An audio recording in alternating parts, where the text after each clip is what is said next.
Got it. So again, welcome and happy Halloween, everyone. Today is October 31st, and I'm excited to be here today. Obviously, as you know, I don't have little ones, so I'm out there trick or treating. But it is very important night that we're here, and the most um, craziest part is that chapter three is the shortest chapter of the all the 21 irrefutable laws of leadership. It's an audio. If you're reading, it's probably like 5 pages, maybe. The audio, less than 9 minutes. And it is the shortest but yet profound um, chapter in his book. And it hit me hard today. And every day as I dive into this book, and I take this information and I created this PowerPoint, but I created this PowerPoint more for me because I am still in the process. And and as I continue to develop and grow in my leadership role and as a mother, as a wife, as a business partner, as a friend, I can share with you that it takes a lifetime to become a great man, and it takes a lifetime to become a great woman. Therefore, the learning and growing is infinity. It's a game of infinity. It never ends. And so this is why it is the long haul that we are going to talk about today. It is not the short gratification, the instant gratifications that we seek, thinking that we're going to become wealthy or rich or have breakthroughs overnight. And I'm still in my process. And today I cried. I'll be very transparent with you today. I cried and like a child, just upset, frustrating, just stressed. A lot of things that we question as we develop, even as parents. I don't know who's a parent here, but if you're a parent or have children, type a number one in the chat because sometimes life doesn't come with the manual, and with their spouse. I mean, everything is a process. Everything in life is a process, but in leadership it takes very unique people to really just stick and hold on to that process. And so therefore I'm excited to share the chapter three with you. My name is Cynthia Morales, Vice President with Transact Card. I'm excited to be here. And again, the shortest chapter of the 21 refutable laws of leadership. And again, it is profound. So I'm going to start sharing my screen and let's get started as we share. Now, I'm going to share three different types of stories here that I find very I don't know why is my screen is not sharing. Hold on one second. There we go. Okay.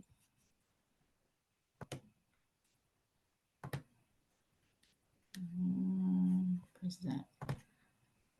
Okay. Can you guys see my screen? Can anyone say yes, or you guys see my screen? Yes. Okay. Perfect. Thank you so much. So these are the individuals I'm going to share that are very insightful, who inspired me in this short chapter. And if you read along or you've been listening along, I assume that you felt the same way. And the law of process, we know that it's a long haul. And so we have here smoking Joe Frazier. We also have Muhammad Ali.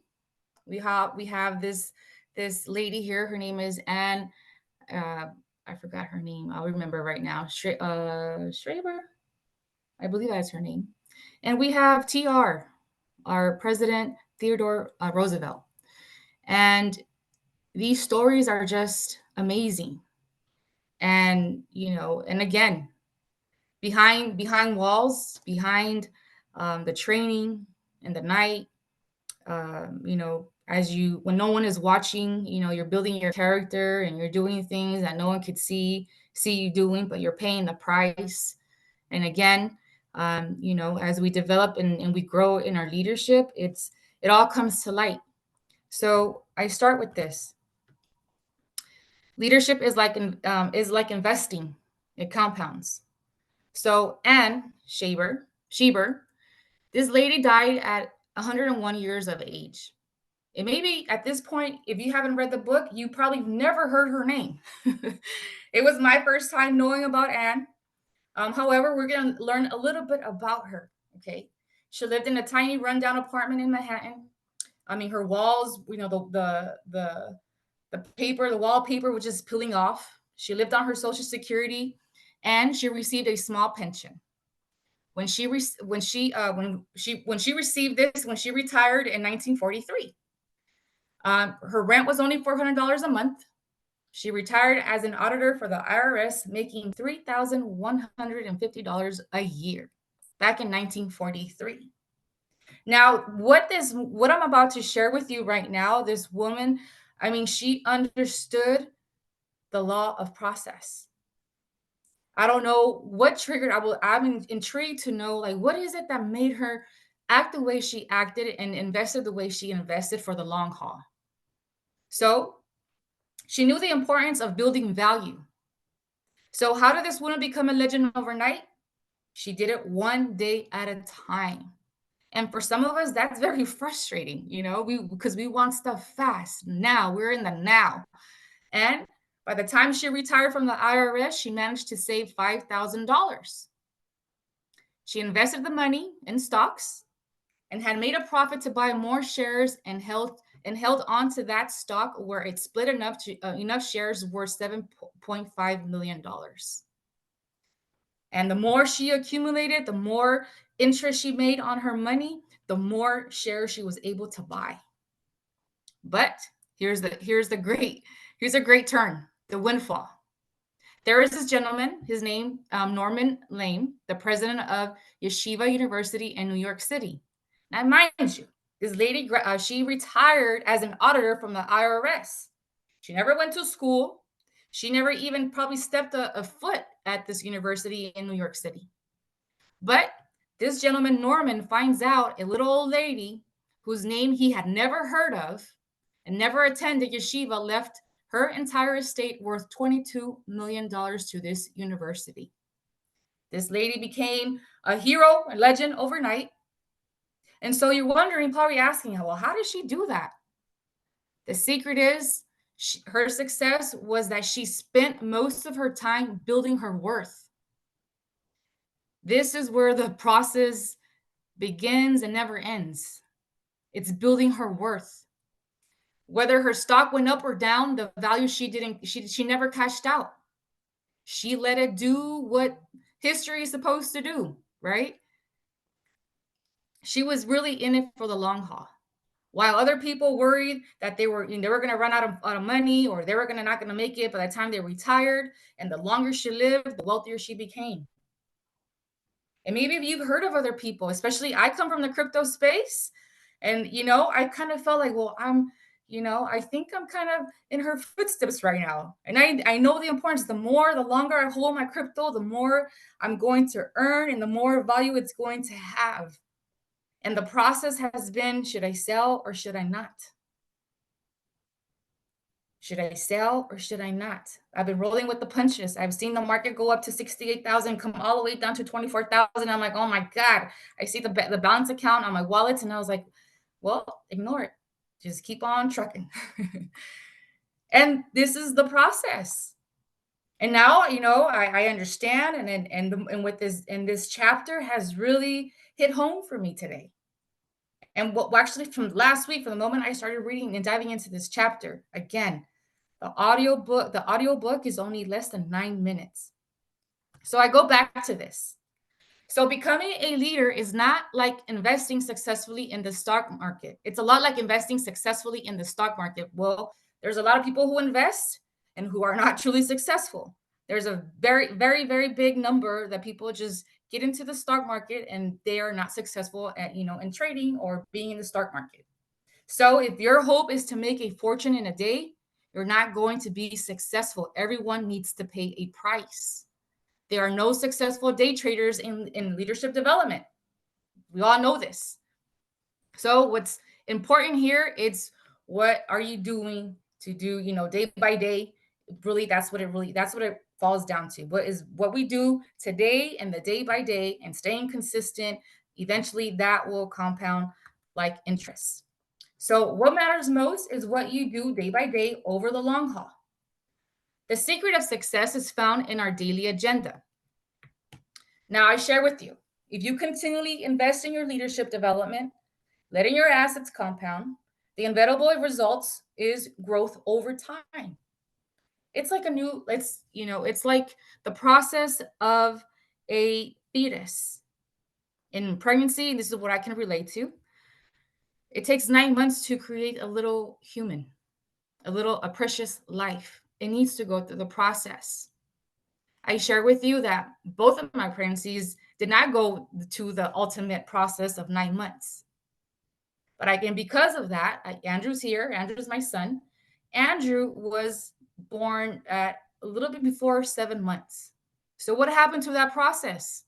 Well, the process began where Andrew's kidneys were not fully developed. His head wasn't fully developed. He was less than 4 pounds and he needed to be under supervision and all kinds of breathing and wires and, blood tests going on because the process wasn't complete.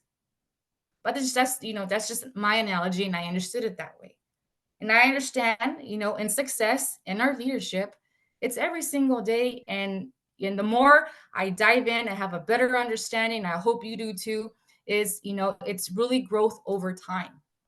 So, what can you see when you look at a person's daily agenda? Well, first, there's priorities. They have set boundaries, they have passion, they have abilities, relationships, attitude, personal disciplines, vision, and influence.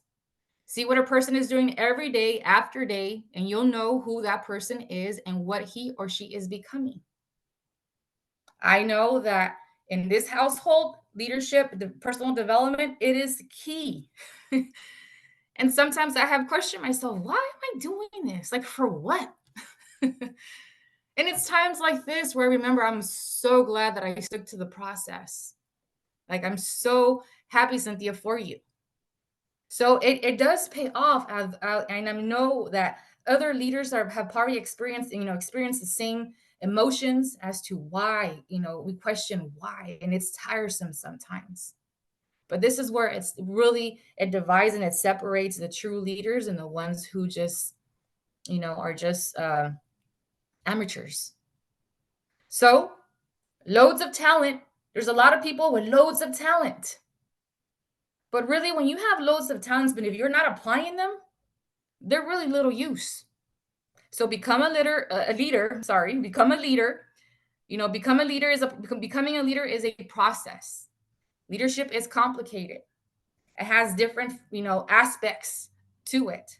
Respect, experience, emotional strength, which is one of the key areas for me that it's extremely important. People focus too much on IQ, but your emotional intelligence needs to be like top notch. People skills, discipline, vision, momentum, timing, and the list goes on. So, leaders are learners. Most people overestimate the importance of events and underestimate the power of the process. Again, if you feel like if you want to feel motivated or you want to feel inspired, events are the ones that help you get there. They encourage, making you make decisions. It motivates people. It's a calendar issue. Again, we have our special event in Vegas, November 13th, our launch. Challenges people. It's easy. So again, these events are great. I do not discourage you, go to an event once a year if it's a must. But if you really want to stick to the process and progress, and it's going to require than just an event. First, you need to make a decision, be committed. And with the process, encourages development, matures people. It's a culture issue, which we are big on here, on personal development, on growth. It changes people. I can tell you that, my attitude, my thinking, way of thinking and doing things have completely changed because of these great books that inspire to know, you need to learn how to lead ourselves. It becomes an I thing. And at times it is difficult because the process sometimes it hurts. The process sometimes it's, there's many questions. And because we can't see the outcome, this is really where faith comes along. And it pushes us through. So, know the difference of an event and a process. If you want to feel motivated, you want to feel inspired, go to an event. Again, we have our event, our launch in Vegas on November 13th. But after the Las Vegas event, who's still gonna stay motivated? Who's still gonna be okay? This is cool. This is easy. That percentage is gonna change very quickly. So this is where the importance of wanting to learn and to grow and understanding the process of it. And at times, I'm sure top-notch leaders still probably question and but they matured along the way to understand their process. And that's exactly where I'm delighted to dive in and indulge and just continue the process. So again, this chapter has been very, very impactful, powerful, in knowing the difference. And well, here, I love this short story about Smoking Joe Frazier and Muhammad Ali, two great fighters. And again, Smoking Joe Frazier, his credit was really not given to him at this fight because everyone knows how a great of a fighter Muhammad Ali is. Excuse me. And the thing is that behind in the darkness, behind closed doors, at that time, I believe Muhammad Ali was at war. He was in the military, while Smoking Joe Frazier was preparing for his grand fight, which both of them had been a long time since they last had a great match. So fighting your way up, there's an old saying: champions don't become champions in the ring. They merely recognize recognized there. Former heavyweight champion Smoking Joe Frazier stated, "You can map out the fight plan or a life plan, but when action starts, you're down to your reflexes." And that is so true. So daily preparation is what really takes place. If you cheated on that in the dark of the morning, you're going to find out now under the bright lights. That was so impactful. That was just so powerful. And it doesn't have to be just in the ring. I think that's in real life, in leadership. I don't want to bash on people on certain leaderships, but it shows when the person has prepared himself, he or she. It reflects just on the people skills. It reflects on the personal growth. It reflects on the people that you inspire and the influence, right? So, and this takes daily work. We push on our kids to become great, to become geniuses, to do the best, that they can do everything. But are we doing the same thing? Our leadership really, it comes even in our home, and then building and trying to grow an organization. It takes tremendous strength and preparation, daily preparation, whether it's an audio, a book, a podcast, what have you, anything daily, 10 minutes, 15 minutes, 24 minutes, which is 1% of your 24 hours in a day. We all have that time to really prepare ourselves on the daily. Now, here's a famous quote by Theodore Roosevelt, and it's really deep, it's profound, and it states like this: "It is not the critique who counts, not the man who points out how the strong man stumbles, or where the doer or deeds could have done them better. The credit belongs to the man who is actually in the arena, whose face is marred by dust and sweat and blood, who strikes valiantly, who errs, who comes short again and again, because there is no effort without error and shortcomings. But who does actually strive to do the deeds? Who knows great enthusiasms, the great devotions? Who spends himself in a worthy cause? Who at the best knows in the end the triumph of high achievement? And who at the worst, if he fails, at least fails while daring greatly? So that his place shall never be with those cold and timid souls who neither know victory or defeat. So we fail, and we fail, and we triumph every time that we get up, because that's just the process in whatever we are trying to achieve. So I share this about a little bit more about TR, Mr. Roosevelt. He was well known as a man of action. And that quote that I just shared is very famous because he was into boxing. And this quote has a theory in regards to, analogy in regards to boxing. But let me share with you that Roosevelt was never that type of a man. He started very slow, and as a child he was puny and sticky. He had asthma, had very poor eyesight, and was painfully thin. That means that he was just extremely skinny. And when he was 12 years old, his parents weren't sure if he would survive. And that is kind of sad, knowing that importance of the influence of our parents, the mindset of a child. I don't really know, how was he feeling, or what was his process. But his father told him, you have the mind, but you have not the body. And without the help of the body, the mind cannot go as far as it should. But TR never really took that advice. He ran, and he knew that he would forever work on his mind and on his body. So building his mind and body was something that he just got a grip of. He worked out with weights. He hiked, he ice skated, he hunted, he rode horseback, he boxed.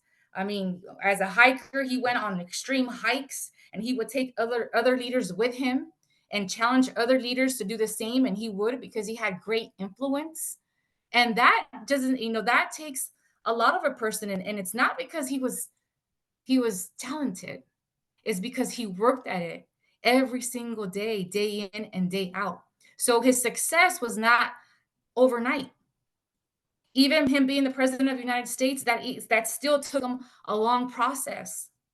His road to presidency was once of slow, continual growth, as he served various positions, ranging from New York City Police Commissioner to President of the United States. TR died in his sleep. Then the Vice President Marshall said death had to take him sleeping. For it, Roosevelt had been awake, there would have been a fight. That says a lot about a man. And even then, when they found him, when he passed away in his sleep, they found a book underneath his pillow. So this man was still reading. He was still in his process. It just became a part of him. He fell in love with it. He became very passionate, which it is one of the characters, one of the listings that I created on here, that a person just becomes, wanting to learn and grow. They become passionate about that. I know for now, and there's a lot of people that they will never go to sleep on, reading a book, at least for growth. It does take effort. It's a commitment.